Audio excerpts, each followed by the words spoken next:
안녕하세요. 그리스도인이여 십자가를 지켜라의 권중근입니다. 평안하십니까? 예수님의 참된 평안이 여러분과 여러분의 가족분들에게 또 저와 저희 가족에게 온전히 임하기를 진심으로 바랍니다.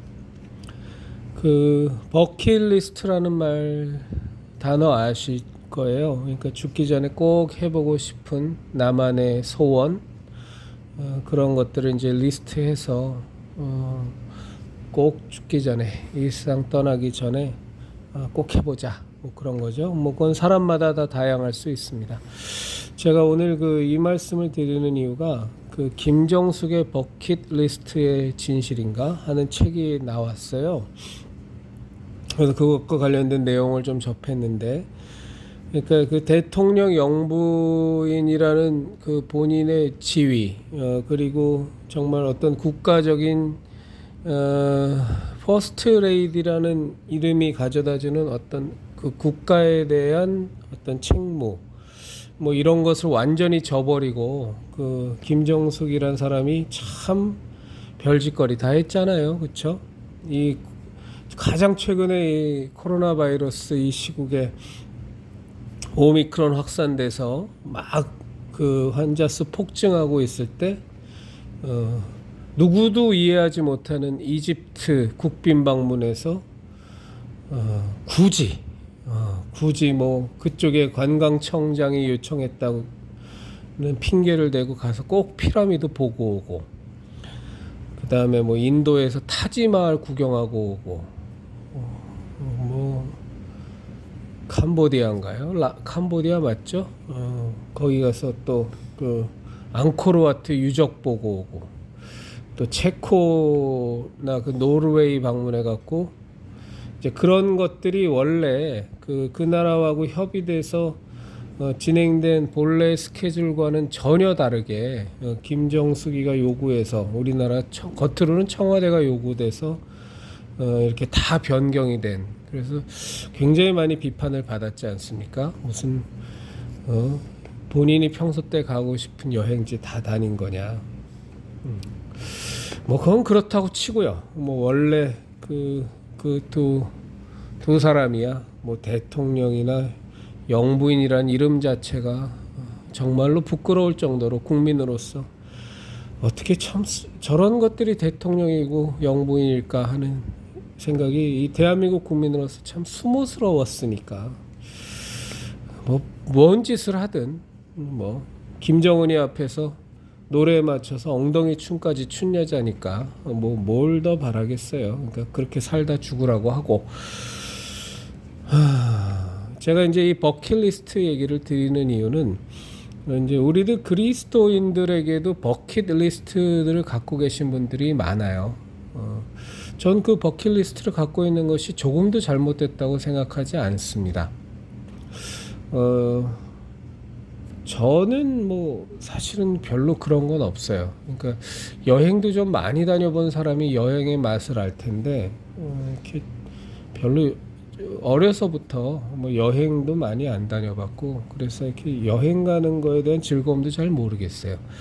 물론 이제 안 가본 나라 뭐 직장 생활할 때 출장으로 가고 이제 이러면 가슴 설레고 그런 건 있는데, 뭐 막상 가서 음식도 먹을 줄 아는 사람이 먹는다고, 이렇게 여행도 해본 사람이 좀 잘 즐기는데, 그런 거에 대해서 별로 경험도 없고, 이제 그러다 보니까 별로 욕심도 없고, 뭐 어디 꼭 가보고 싶은 데도 없고, 굳이 하나 되라면 저는 이과수 폭포는 한번 꼭 가보고 싶어요.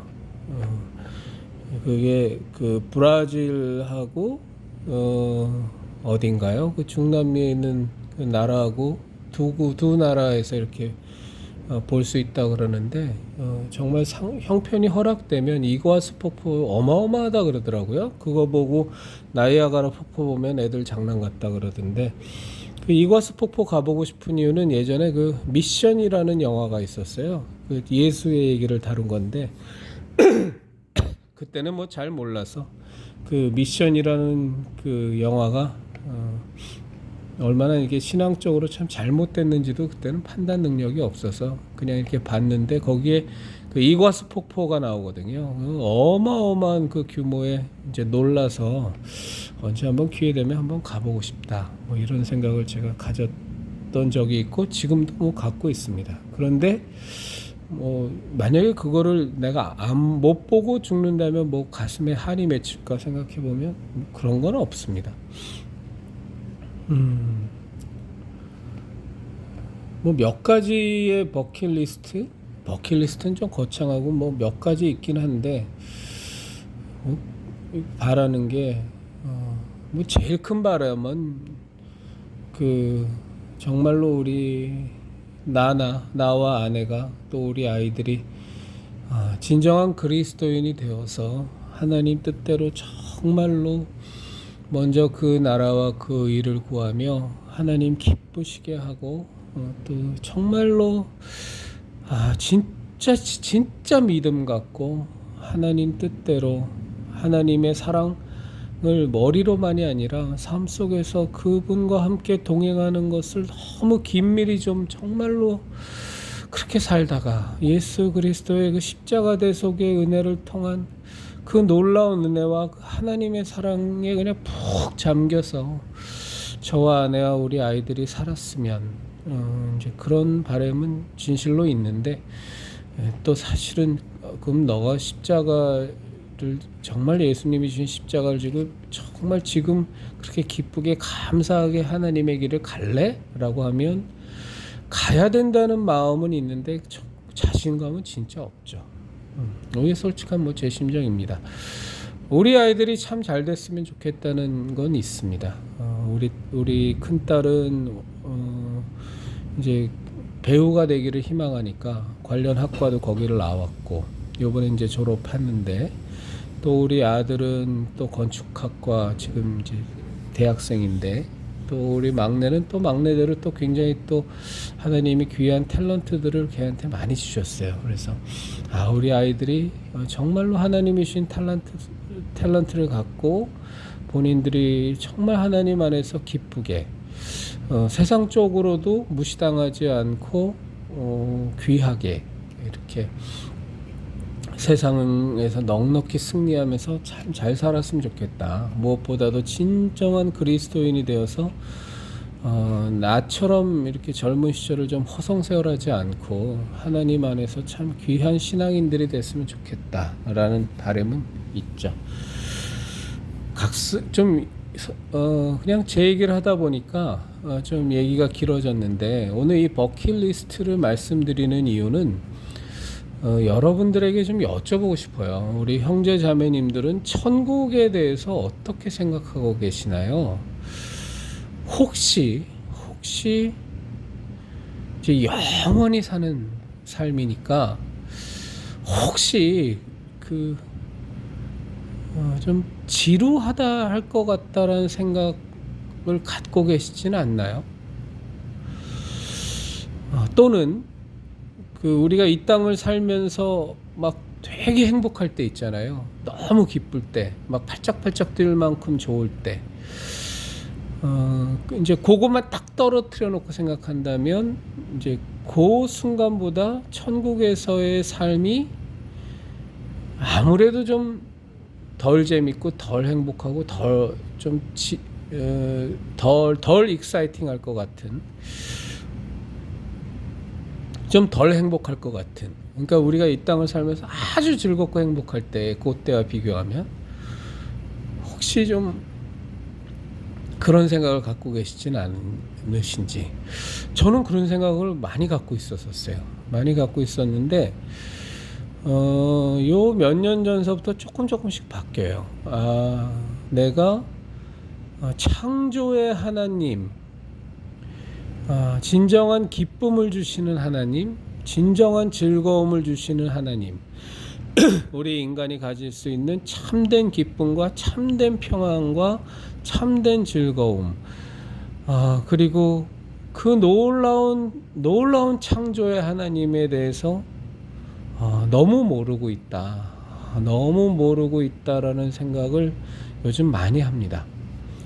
그러니까 왜 우리 요한계시록 보면 뭐 수정 같은 유리바다도 나오고, 그 다음에 우리가 사는 그 거룩한 성이 온갖 금은 보화로 다 치장되어 있고, 이제 그런 것들을 보면서 한편으로는 아니 뭐 별거 아니네라는 생각을 했었었는데, 그것이 그냥 우리의 표현력의 부족이 아니었을까? 요한이 계시를 받은 요한의 표현력이 부족이 아니었을까? 하긴 또 그거 이상으로 어떻게 또 표현하겠어요? 본인이 본 그대로 계시 받은 그대로 쓴 것일 테니까. 그런데 제가 하나님하고 뭐 조금이라도 계속 가까워지겠죠. 가까워지면서 확신하는 거 하나는, 이 땅에서 우리가 누리는 기쁨과 즐거움과 행복감과는 근본적으로 비교할 수 없는, 뭐 무엇이 더 크다 덜 크다를 떠나서 완전히 차원이 다른 평안함, 기쁨, 즐거움, 행복감, 이런 것들로 하늘나라는 꽉 차 있을 거다. 우리가 워낙 하나님을 모르니까요. 그저 이 땅에서의 느끼는 아주 극한의 그런 것들과는 완전히 질적으로 다른 진정한 기쁨, 진정한 즐거움, 진정한 행복감, 진정한 평안함이 하나님 나라에는 가득 차 있지 않을까. 감히 세상의 것으로서는 형용도 못하고 표현할 수도 없는, 그리고 그 창조의 하나님께서 그 영원한 천국에서의 삶을 얼마나 신비롭게 날마다 새롭게 하시겠어요. 어저께 했던 삶이 또 오늘 되고 또 내일도 되고 그냥 영원히 계속 반복되는 그냥 무료하고 지겨운 삶일까? 그건 기본적으로 하나님의 창조성에 완전히 위배되는 거죠. 그래서 우리로서는 도무지 알 수 없는 그 창조라는 것을 우리가 어떻게 알겠어요? 우리는 창조를 모릅니다. 그저 하나님이 주신 것들을 갖고서 그것을 뚝딱뚝딱 하면서 뭐 화학적 결합도 시키고 물리적 결합도 시키면서 무언가를 만들어내는 그 수준이지, 그리고 이전의 세상에서 나오지 않았던 거를 기가 막힌 아이디어를 조합해서 새로운 것들을 만들어내는 그 수준이지, 그게 다 하나님이 만들어 놓으신 것에 대한 조합에 불과하잖아요.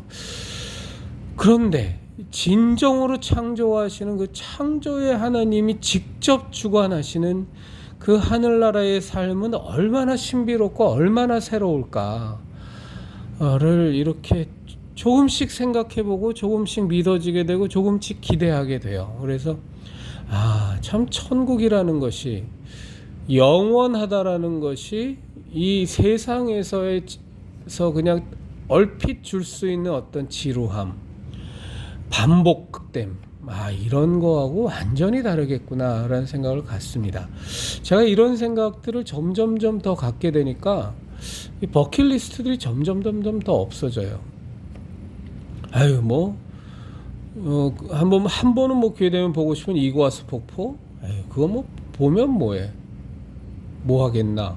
하늘나라 가면 이구아스 폭포하고는 비교도 안 될 훨씬 더 웅장하고 훨씬 더 아름답고 훨씬 더 놀라운 폭포, 바다, 뭐 온갖 숲, 온갖 그 하나님이 애초에 이 지구상에 창조했던 그 놀라운 창조물들, 그 놀라운 신비,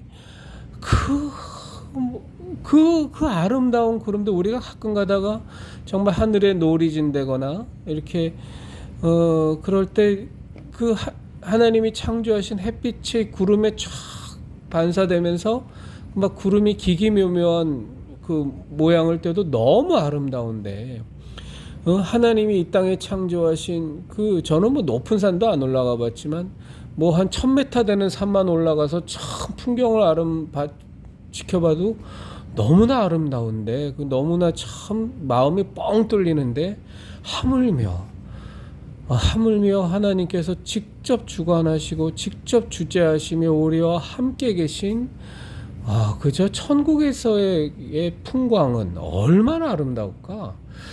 막 기대가 돼요. 사실은 기대가 되고 이제 그런 것들이 조금씩 저 안에 이렇게 조금씩이라도 내면화되면서 점점점 이 세상 것에 대한 어떤 버킷리스트들은 좀 사라지는 것 같습니다.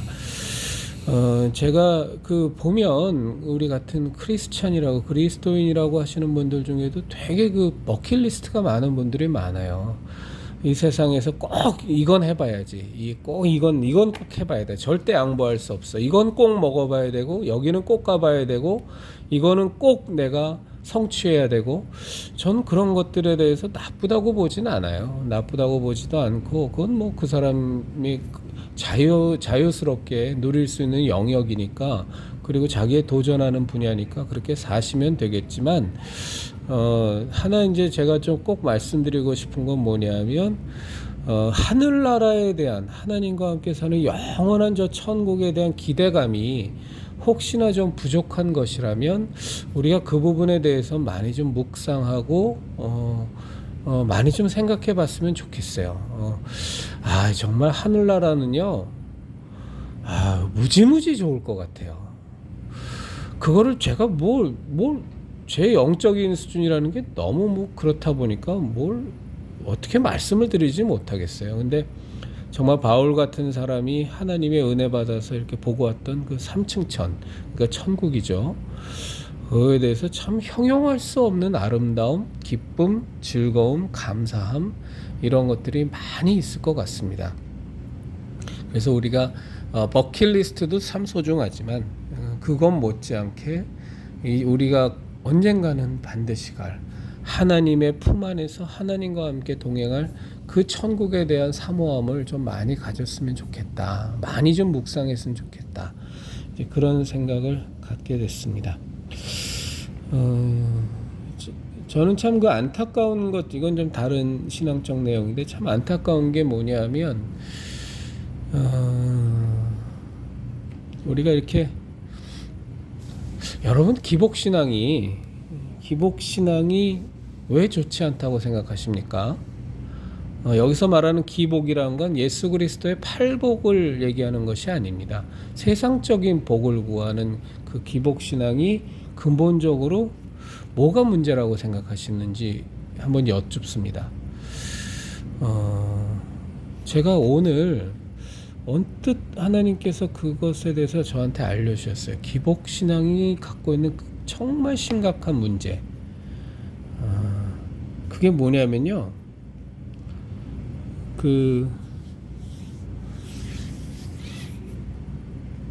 기복신앙, 우리가 입으로는 정말 하나님 위해서 목숨이라도 바치겠습니다. 순교하겠습니다. 우리가 예배를 지키기 위해서라면 목숨이라도 바치겠습니다. 우리 순교하십시다. 뭐 말은 너무너무 거창하게들 단상에서 목사들이 엄청 떠들어댔지만 사실은 그것이 순뻥이고 스스로에 대한 과신이었고 그것이 본인들의 신앙이 아니었다라는 것이 이번 코로나 바이러스 정치방의 2년 동안에 완전히 여실히 다 미천이 드러나 버렸잖아요. 뭘 순교는 무슨 놈의 순교를 합니까? 뭘 예배를 위해서 죽긴 뭘 죽어요.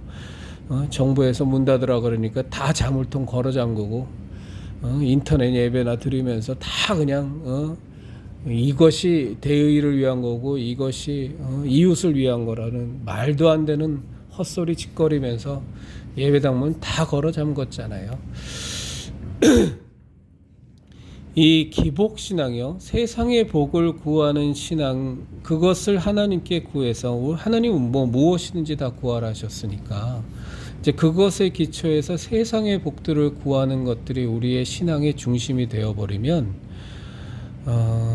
정말로 우리는 상대적으로 아니면 어쩔 수 없이 필연적으로 이런 순교자의 신앙, 정말 예수 그리스도의 그 의를 위하여 그 나라를 위하여 핍박받는 신앙에 대해서 자꾸 거부하게 되는 마음이 듭니다. 그리고 자꾸 핑곗거리가 생깁니다.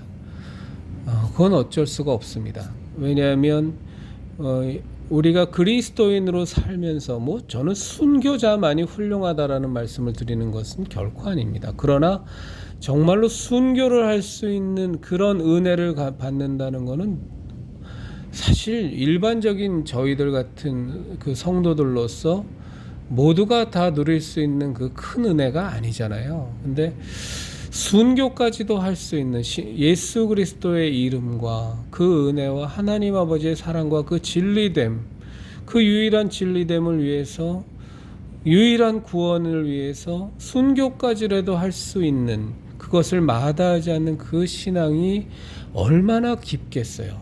그리고 얼마나 하나님과 동행하는 삶이겠어요. 그리고 그 순교자의 삶 속에 녹아있는 예수 그리스도의 십자가 대속의 은혜는 얼마나 크겠어요. 정말로 그 순교자의 삶 속에 녹아있는 예수 그리스도를, 독생자의 예수 그리스도를 십자가에 못 박아 죽이시면서까지 우리를 사랑하신 그 하나님의 사랑에 대한 그 깨달음과 그 깊이와 그 영향력은 얼마나 크겠어요. 그리고 그에게 역사하시는 성령님의 역사는 얼마나 강력하겠어요. 그러다 보니까 정말 목숨까지도 내어놓을 수 있는 순교자의 은혜를 누리는 거 아니겠어요? 근데 기복신앙에 빠지면요, 이 부분이 다 무너져 내려버립니다. 왜냐하면 이 세상 복을 구하는 수단으로 하나님을 믿고 예수님을 믿는 사람들은요, 절대로 그 신앙의 깊이가 세상 것을 추구하는 것에 딱 발목이 잡혀져 있습니다. 그래서 기복신앙이 바람직하지 않은 겁니다. 저는 세상 복을 구하면서도 하나님을 충분히 만날 수 있다는 그 가능성에 대해서는 분명히 인정하지만, 그러나 그것을 추구하면서 만나는 하나님, 그것을 추구하면서 만난 십자가의, 예수님의 십자가의 은혜는요, 너무나 협소하고 너무나 작은 겁니다. 그래서 순교자가 될 수 있는 그러한 은혜, 정말로 예수 그리스도의 그 이름을 위하여 받는 핍박, 정말로 하나님을 믿는다라는 것, 그거 하나만으로 당해야 되는 엄청난 고난, 이런 것들이 닥칠 때, 한마디로 창수가 일고 바람이 막 불 때 그것에 대한 핑곗거리가 1000가지, 10,000가지, 수십만 가지가 생깁니다. 그래서 결코 그 은혜를 누릴 수가 없습니다. 그 은혜를 받을 수도 없습니다. 그러니까 우리가 하나님을 믿고 정말로 하나님의 사랑과 예수 그리스도의 십자가 은혜에서 우리가 누릴 수 있는 그 은혜가 예를 들어서 100만 가지라고 한다면, 기복신앙에 빠져서 신앙생활하면 한 10가지, 100가지 알고 끝나버리는 겁니다. 99만 9,900여 가지가 훨씬 더 그 깊고 놀랍고 광대한 그 하나님의 사랑과 십자가의 예수 그리스도의 십자가 은혜는, 성령님의 정말 깊이 역사하심은 과는 무관한 아주 얇고 아주 천박한 그런 신앙생활만 하다가 끝나버리는 겁니다. 그래서 기복신앙을 가르치는, 그것을 강조하는 교회들을 가보면, 목사도 마찬가지지만 그 교인들도 이렇게 같이 오랜 시간 얘기해보면 그저 살면서 하나님께서 자기 기도 들어준 그런 놀라운 간증들은 있을지 모르지만, 우리들의 영혼을 깊게 울리는, 진정 살아계신 하나님과 동행하면서 얻어지는 그 깊은 교제와 예수 그리스도의 십자가 은혜로 정말로 그때서야 열매를 맺는 그 깊은 열매들을 우리는 느낄 수가 없습니다. 그저 굉장히 자극적이고 굉장히 직물적인, 아주 얇은, 아주 가벼운, 저는 그렇게 살고 싶지는 않습니다. 제가 그렇게 살 수 있을지 모르겠지만, 전 정말로 그저 지금 이 순간에 진짜 하나님 앞에서 원하는 것은 정말 하나님과의 깊은 교제 속에 들어가 보고 싶어요. 너무너무 그걸 못해서 정말 그렇게 한번 살아보고 싶고, 정말 하나님과 날마다 동행하는 것이 정말로 뭔지 내 삶 속에서 막 이루어졌으면 좋겠어요. 우리를 위하여 십자가에 못 박히신 그 예수 그리스도의 은혜가, 그 예수님을 이 땅에 보내사 십자가에 못 박혀 죽이시기까지 우리를 구원하시고 우리와의 관계를 회복하길 원하신 그 하나님의 사랑이 에 대해서 정말 좀 깊이 좀 알았으면 좋겠어요. 그럼 되게 행복할 것 같아요. 그리고 단순히 감정적인 것뿐만이 아니라 내 안에서 정말 성령님의 그 감당할 수 없는 충만하심이 나를 좀 압도하는 그런 은혜를 누렸으면 좋겠습니다. 몇 가지 더 드릴 말씀이 있는데 시간이 많이 늦어서, 그리고 또 드리려고 했던 말씀 별로 은혜가 되는 말씀도 아니고 그냥 열만 신나게 오늘 제가 엄청 받았거든요. 그 전광훈 목사 때문에 아주 그냥 또 오늘 돌아버리는 줄 알았습니다. 아주 전광훈과 그 밑에 그냥 그 돌격대장 같은 목사 같지도 않은 그 조나단 떠드는 거 보고 완전히 열받았어요. 왜냐하면 다음 주 월요일에 이름이 뭐더라? 33인 나라사랑 목회자 시국기자회견을 이라는 33인 나라사랑 목회자 시국기자회견. 전 제발 좀 이렇게 거창하게 좀 이름 좀 안 적었으면 좋겠어요. 이거 목사들 습관인데, 이거를 정광훈 쪽하고는 무관한 안희환 목사, 심화범 목사, 손현범 목사 이쪽에서 해서 33명의 목회자가 시국선언을 한다고 그래요. 3월 7일 월요일날 청와대 분수 앞에서. 이걸 놓고 또 정광훈 목사 측에서 개새끼, 소새끼, 입에 개거품 물고 아주 쌍욕을 해대고 온갖 저주를 퍼부었습니다. 그래서 이거에 대해서 또 여러분과 나누려고 그랬는데 그냥 말겠습니다. 그냥 그런 일이 있습니다. 그래서 월요일날 유튜브 통해서 33인 나라사랑 목회자 시국기자회견 이렇게 방송되면 시간 되시면 한번 접해보시면 좋겠습니다. 그리스도인이여 십자가를 지켜라의 형제자매 여러분, 내일 주일입니다. 거룩한 예배 잘 들으시고요. 우리 예수님의 진리의 십자가, 생명의 십자가, 구원의 십자가, 은혜의 십자가 꽉 붙드시고, 우리가 언젠가는 분명히 갈 저 천국에 대한 소망, 그것 우리가 정말로 항상 기대하면서 예수 그리스도의 십자가 신앙을 꽉 붙들고 절대로 잃어버리지 않는 우리들이 되었으면 좋겠습니다.